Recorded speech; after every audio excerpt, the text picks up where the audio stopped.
What's good? It's Wood. Please like the video, subscribe to the channel if you are into the fight talk. We have Jose Zepeda, 35 wins, 2 losses, and 2 no contests, taking on Regis Prograis, 27 wins and 1 loss. This fight is for the vacant WBC light welterweight title. That's 140. And this WBC belt is one of 3 belts that Josh Taylor has relinquished in pursuit of his rematch with Jack Catterall in a fight that Josh Taylor controversially won via decision. So Josh Taylor was the undisputed champion at 140 in the post-Terrence Crawford undisputed at 140 era. So after Terrence Crawford left the division, went to welterweight, dropped all 4 of the belts that he had won, Josh Taylor won the World Boxing Super Series, beating Regis Prograis in the finals of that, then beating Jose Ramirez, who had won the other 2 belts, and that's how Josh Taylor became undisputed. But again, he has since relinquished 3 of those 4 belts without losing a fight officially. And one of those 3 belts, the WBC belt, is now up for grabs between Regis Prograis and Jose Zepeda. And this is one of the best remaining fights of the 2022 calendar. This is a really good fight, and it's an important fight. And it's a little bit interesting that Jose Zepeda is listed as the A side here because it's Regis Prograis, who's the former WBA 140-pound champion. Jose Zepeda is a 2-time title challenger, but he lost both of those fights. First in a vacant WBO lightweight title bout against Terry Flanagan. And Terry Flanagan would go on to defend that belt successfully a few times before going up to 140, losing to Maurice Hooker and then losing to Regis Prograis. But yeah, Terry Flanagan won that lightweight belt against Jose Zepeda in a vacant WBO lightweight title clash.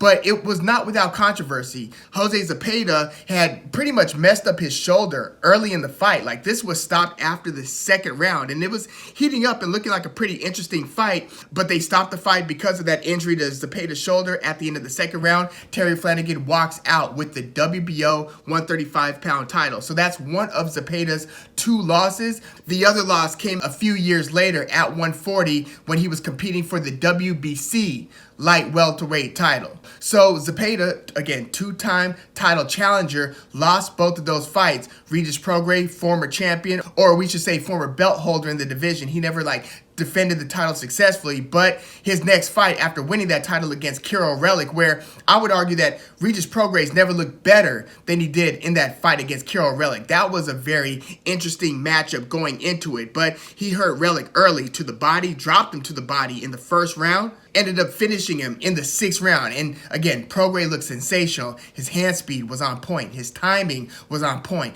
Plus, he's got some power. So right after winning that belt, he had lost it in his next fight in a majority decision loss. This was a very close fight, very action-packed competitive fight in that World Boxing Super Series finals against Josh Taylor, who I still don't think is getting enough love. I think Josh Taylor is still one of the top. He should be in your top 10 pound for pound. Still hasn't lost a fight, and he had beaten the likes of Jose Ramirez, Regis Prograis, Victor Postal, and I think Josh Taylor was the first to beat Ivan Baranchyk. Ivan Baranchyk also fought Jose Zepeda, by the way, in a fight of the year for 2020, a fight that featured 8 knockdowns or 7 official knockdowns. Should have been an 8th knockdown, but one of the knockdowns where Zepeda dropped Baranchyk was not considered a knockdown. But yeah, that loss to Josh Taylor is Regis Prograis' only loss to date. Jose Zepeda, born in Long Beach, California. That's where I live right now, Long Beach in the house.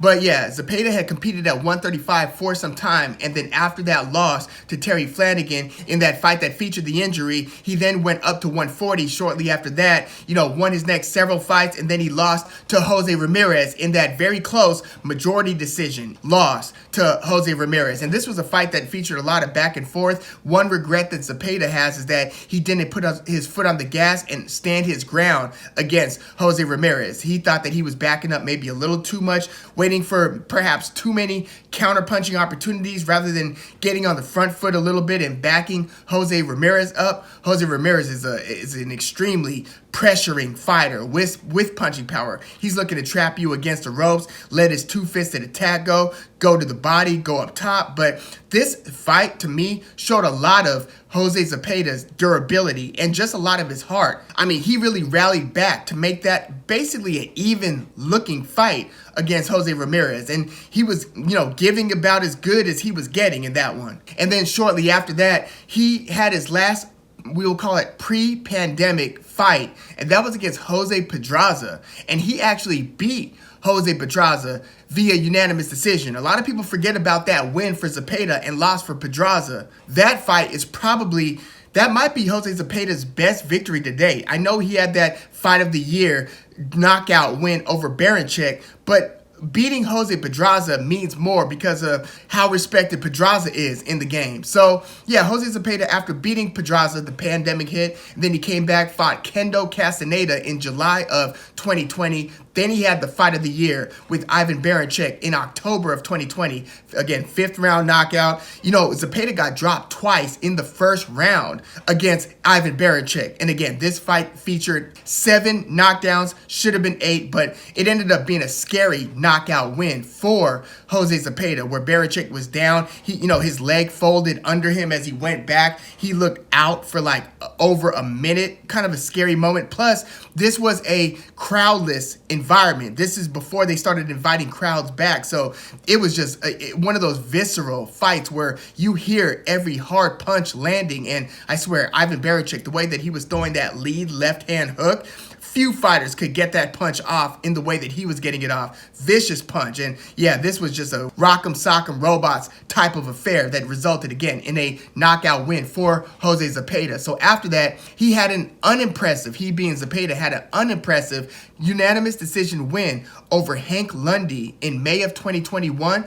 And then in his most recent fight, October of 2021, he just smoked Josue Vargas in the first round. Like, that was a very impressive. Like, as unimpressive as that kind of mundane, uneventful decision win over Hank Lundy was, that knockout win over Josue Vargas kind of reignited the interest in Jose Zepeda. So now he's going to be fighting Regis Prograis, New Orleans native. My dad's whole side of the family is from New Orleans, Louisiana, and they're from the Ninth Ward specifically, but, they pretty much grew up from the 60s on in Los Angeles. So Regis Prograis from New Orleans, but he was displaced during Hurricane Katrina, and like a lot of people in New Orleans at the time, had to leave New Orleans almost as refugees. They went to different areas, but many of them went to Houston, Texas, as they seek shelter in the Astrodome. Was it still the Astrodome? I think it was the Astrodome. But just one of those traumatic events that kind of add to the Regis Prograis story.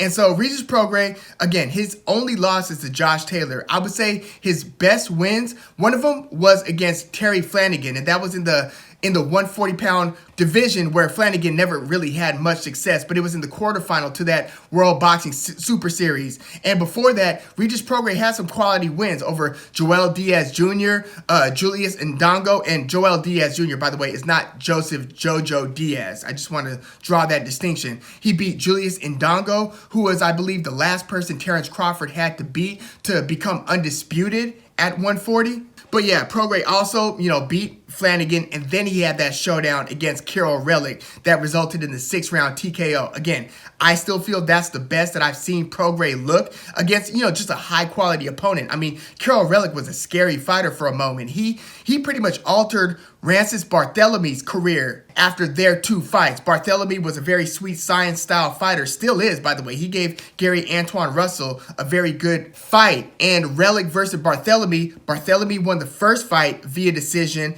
and then Kirill Relic beat Barthélemy in the rematch via decision. So yeah, Regis Prograis looks spectacular, and I swear, when he's at his best, he just has all of the tools, plus he's a southpaw, and this fight, by the way, is southpaw versus southpaw. But Prograis, when he puts the pieces together, it just seems like he's got all of the tools that make for an an A-level elite fighter. So after that Relic fight, he had the showdown against Josh Taylor, where 2 of the 4 belts in the division were on the line. Josh Taylor was actually the underdog. A lot of people forget that as well. Regis Prograis was favored over Josh Taylor, and Josh Taylor pulled out the very close majority decision win. A lot of people think that this should have been a draw. Some people thought that Prograis should have won the fight. As I was watching the fight, felt like Josh Taylor edged the fight by like a round, maybe 2 rounds, but probably 1 round. Regis Prograis battled back, especially in the latter half of the fight. But yeah, this was a very competitive and good fight. And this win for Taylor, along with the win over Jose Ramirez, are probably Taylor's 2 best wins. So after that close loss to Taylor for Regis Prograis, he knocked out Juan Heraldez in the 3rd round after taking about a year off, because the pandemic hit, and Prograis' first fight post-pandemic was October of 2020. I believe this was on the Gervonta Davis versus Leo Santa Cruz undercard. So he knocked Heraldez out in the 3rd round. Then he fought Ivan Redkach on, I believe, like was it a Triller undercard? It was one of the Jake Paul fights, either the first fight against Woodley or maybe even the Ben Askren fight. One of those 2 fights for Jake Paul. Regis Prograis was on the undercard, and he stopped Ivan Redkach in the 6th round. This was a fight where Prograis looked like he was just walking Redkach down, who, we've seen Redkach fight a decision loss against Danny Garcia. I've seen Ivan Redkach stop Devin Alexander. Granted, it was an over-the-hill Devin Alexander, but Regis Prograis was able to throw the left hand with such reckless abandon. Like, he was able to just walk him down. Everybody knew that another left hand was coming, but he would throw it anyway. And he ended up using that pretty much to power him to the victory over Redkach. So after that, Regis Prograis has had 1 more fight, and it was against a pretty decent fighter, at least good by British regional standards, and that was Tyrone McKenna. So Regis Prograis stopped McKenna in the 6th round earlier this year, May of this year, 2022. And this was a fight where Regis Prograis, I would say, aside from that performance against Kirill Relic, this win and the way that he won over Tyrone McKenna might be the 2nd best version of Regis Prograis that I've seen. He looked really good, really strong, quick, good timing. I swear, if you are not a A-level or near A-level fighter, you don't really stand much of a chance against somebody the caliber of Regis Prograis. And I think that's why he was favored over Josh Taylor. I think that's why he is favored in this fight over Jose Zepeda. So what do I think of Jose Zepeda versus Regis Prograis? Southpaw versus Southpaw. And by the way, I think I'm going to try to go to this fight. It's at the Dignity Health Sports Park, formerly the StubHub Center or the Home Depot Center in Carson, California. I think I'm going to try to make this one. But when we analyze the matchup, Zepeda versus Prograis, you notice in a lot of Prograis fights where he's controlling the action and controlling the pace of the action. It looks like he's more or less in the driver's seat, where he's keeping it not a super high volume affair, where he's selectively sharpshooting, picking his punches, picking his angles. He's got a nice lead right hook, but he's got a very nice left hand. And if you look at the way that he punished Kirill Relic to the body with the left hand hook, basically from a southpaw stance, throwing the backhand as a hook, he just puts his body into it, and he mixes up his attack really well as well.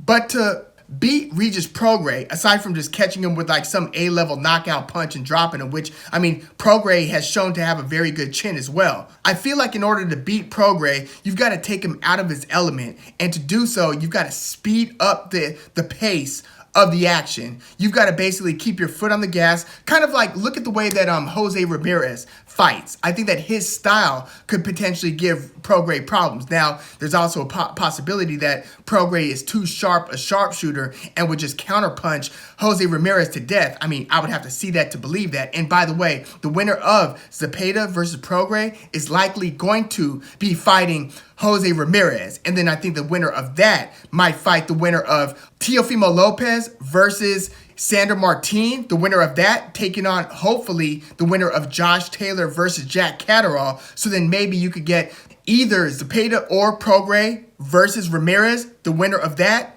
against the winner of Teofimo Lopez versus Sandor Martin's winner against Josh Taylor versus Jack Catterall winner. I'm just kind of thinking ahead a little bit. But I think that you've got to push the pace against Regis Prograis. You can't sit back and let him find his groove and fight in a rhythm that he's comfortable with. And I think that Jose Zepeda has the tools to potentially push the pace against Regis Prograis and take him out of his element. I mean, I've seen Zepeda fight in a way where it's more measured, where he's the counterpuncher. Like, you know, when he fought Barichek, it was clear that he was looking to be the counterpuncher. And to his credit, he was picking Barichek off because Barichek was so aggressive coming in with those power punches. Zepeda kept on catching him, coming in and dropping him time after time after time. So I've seen him play the counterpuncher, and he also kind of played the counterpuncher more or less against Jose Ramirez, even though they were kind of back and forth in initiating the action. But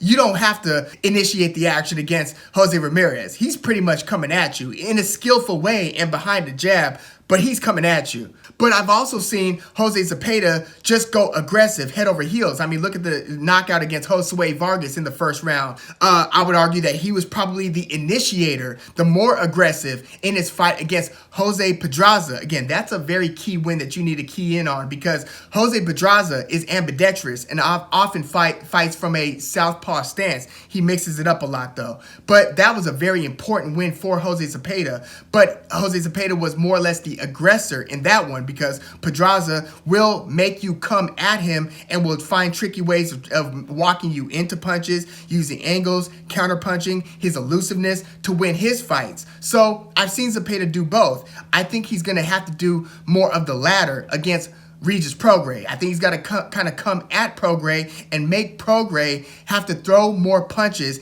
than he wants to throw per round and just make it that sort of attrition style of fight. I just think that when he tries to get into that mode, I can see Zepeda getting hurt kind of early against Prograis because I swear, Prograis is so sharp in his selective shots and so accurate with his punches. And sometimes he will get a little bit wild, and you can lure Prograis into a fight like Josh Taylor did. That is kind of the blueprint. You've got to make Prograis get into almost a near brawl style of fight. So I think that there is a likelihood that Zepeda can draw him into that. I think that he's just going to be getting hurt in trying to pursue that type of a fight. But Prograis, he can counterpunch, again, very well, very sharply, but he can also, like we saw him against Red Catch, he can come forward, pressure you, and throw a couple decoy punches to get you to open up to then throw the stronger punches behind that. So I think that this is going to be a high-action fight. I don't think that this is going to be a sweet science-style boxing affair. I mean, maybe it's because this is taking place in Carson, California, and I forgot the nickname of this Carson venue, formerly the Home Depot and StubHub Center. Now it's got that Dignity Health Sports Park crazy name. I don't even like saying that name, but I forgot whether it's called like the War Zone or I forgot the name, but like, I mean, Timothy Bradley versus Ruslan Provodnikov, the epic slugfest. Oh man, Tim Bradley still talks about that fight to this day. That took place in Carson, California. Lucas Matisse versus John Molina Jr., which I believe might have been a fight of the year, took place in Carson, California. Vasily Lomachenko versus Gary Russell Jr. was in Carson, California, as was Francisco Vargas versus Orlando Salido. I think that might have even been a fight of the year. Some of y'all might remember Brandon Rios versus Mike Alvarado. That fight was in Carson, California. The first fight, I think they fought 3 times, but Rios versus Alvarado, I believe the first one was in Carson, California. Israel Vasquez versus Rafael Marquez 3 was in Carson, California, as was Paul Williams versus Antonio Margarito. The first Israel Vasquez versus Rafael Marquez was in Carson, California. So they've had I've seen some great Chris Areola fights in Carson, California. So yeah, this is just a venue where high intensity, high action fights go down. And I kind of think that this Zepeda versus Prograis fight is going to reflect that. But you know what? I'm going to go Regis Prograis via, I was going to take him perhaps via stoppage. I also do think that this could be a fight where Zepeda pushes the pace and can win a decision over Prograis because of the high volume and because, you know, Zepeda's got a tricky way of hitting people with kind of like a left-handed upshot, and he'll change that left-handed upshot and turn it around into a hook, and he also throws a nice lead right hook. They both have nice lead right hooks, but I think Zepeda, I think he's a B+, A- level fighter at the end of the day. I think he's had A-level moments. I think he's got A-level heart, A-level durability. He doesn't have a great chin, but we've seen him battle back from getting hurt. I mean, I think it's still only Ivan Barichek who knocked him down several times. And then one other opponent early in his career dropped him with like a body shot. Those are, I believe, still the only times Jose Zepeda has tasted the canvas. I kind of think that Regis Prograis is going to score a knockdown of Jose Zepeda here. I mean, Regis Prograis has been champing at the bit to get another important fight. I mean, it looked like it was all uphill for Regis Prograis at the time that he beat Relic. Even in his loss to Taylor, you thought that Prograis was going to be right back in some important fights. But he then kind of went independent, trying to secure a fight with another independent fighter at the time, Mikey Garcia. But that fight fell through because Mikey Garcia was trying to pursue a Manny Pacquiao fight. That ended up falling through. Regis Prograis was kind of the collateral damage in that one falling apart because, I mean, Mikey Garcia versus Regis Prograis, that would have been a great fight for both guys, a legacy-building fight. But Regis Prograis, maybe it's because he went independent. You see this work for guys in rare cases, but more often than not, it doesn't work for the fighter who goes independent promotionally, unfortunately. But he had more recently signed with Probellum, trying to get things back on track, but it just seems like there was a lot of lost time since that Josh Taylor fight. I mean, he fought Josh Taylor back in October of 2019. That's 3 years ago. He hasn't had an important fight since. He's had only 3 fights total since. So it's really been like a disappointing back half to Regis Prograis' career thus far. And now he's like 33 years old. So he desperately needs to win this fight to secure a share of the 140-pound title, to perhaps fight a Teofimo Lopez, a rematch with Josh Taylor, Jose Ramirez fight, something important going forward for Regis Prograis. And I also wonder, how is he still able to make 140? Like, again, he's 33 years old. He was fighting at 140 way back in like 2015. Think about that. That's almost like Errol Spence-like in how long you have stuck it out in one division. So I wonder if Prograis is still able to comfortably make 140. But yeah, beating Zepeda here would be a huge catapult to hopefully another 1 or 2 big fights before he calls it a career. Because again, he's 33 years old. No, he hasn't seemingly, we don't know these things, taken a ton of damage, but again, we don't know what the ramifications are. Sometimes the damage is invincible and they look fine and then they're not, right? But yeah, 33, that's no spring chicken. So Regis Prograis, I mean, this is kind of the exact opportunity he's been looking for. And it's interesting, this fight actually went to a purse bid, and a new promoter, Marv Nation, bid $2.4 million, doubling the next highest purse bid. I think PBC put up like $1.2 million in the purse bid. Marv Nation put up $2.4 million for this fight, and I don't know if the promotional company is going to make a profit here. I mean, these aren't big names to the non-boxing hardcore. You know, it's only like fight fans who are into these fighters, which is, I mean, a shame, and it tells you something about the state of the sport. But yeah, 2.4 sounds a little, I mean, I hope for the promoter's sake and for everybody's sake that both fighters get paid really well and the promoter is able to make a profit. But yeah, they bid a lot on this fight. And for a while, I was wondering if this fight was even going to go down in light of the Tevin Farmer versus Mickey Bay fiasco. It was kind of a novice promoter trying to put that one on, and it fell apart. And it was very bad in the way that it fell apart while the actual broadcast, pay-per-view broadcast was taking place. But yeah, this Zepeda versus Prograis fight is also going to be a pay-per-view affair. But yeah, I can't wait for this one. But I'm actually going to go Regis Prograis to win via close decision. Again, I think that he's going to get a knockdown here. There's just too many times where Zepeda is sort of head over skis in trying to get his offense off, where the quickness and the timing of Prograis, I think, is going to find him in moments. I don't think he's going to stop him, though. I think Zepeda's got very good durability. And, you know, Zepeda's one of those guys where you just can't count him out. Like, every time you think, oh, this is just too much for Zepeda, he turns it around. But again, the 2 times you've seen him step it up at the highest when he fought Flanagan, well, the Flanagan, you got to put an asterisk by that. That was an injury, right? So I don't even want to bring up the Flanagan loss because that was a second round injury. But when he fought Jose Ramirez, even though Jose Ramirez and Prograis, there's not a lot of similarity to their styles, but I don't see anybody on Jose Zepeda's resume outside of maybe there's some parallel with Jose Pedraza. There's nobody that he's beaten that's as good or as quick and as technical, timing-wise, as Regis Prograis. And Regis Prograis, again, is a southpaw with some punching power. So I think he's going to drop Jose Zepeda, but I think that this one's going to go the distance. I'm thinking a 8-4 type of win for Regis Prograis. But yeah, let me know what you think about Zepeda versus Prograis. I'm just glad that this fight is going down. I would have been very disappointed if we were going to get another, you know, less than elite opponent for Regis Prograis and for Jose Zepeda. But yeah, let me know who you think wins this one and how. And also, who do you think between these two, Zepeda and Prograis, has the better shot at beating Jose Ramirez down the line? Please let me know your thoughts. Like the video, subscribe to the channel if you are into the fight talk. I'm Woog. Thanks for tuning in.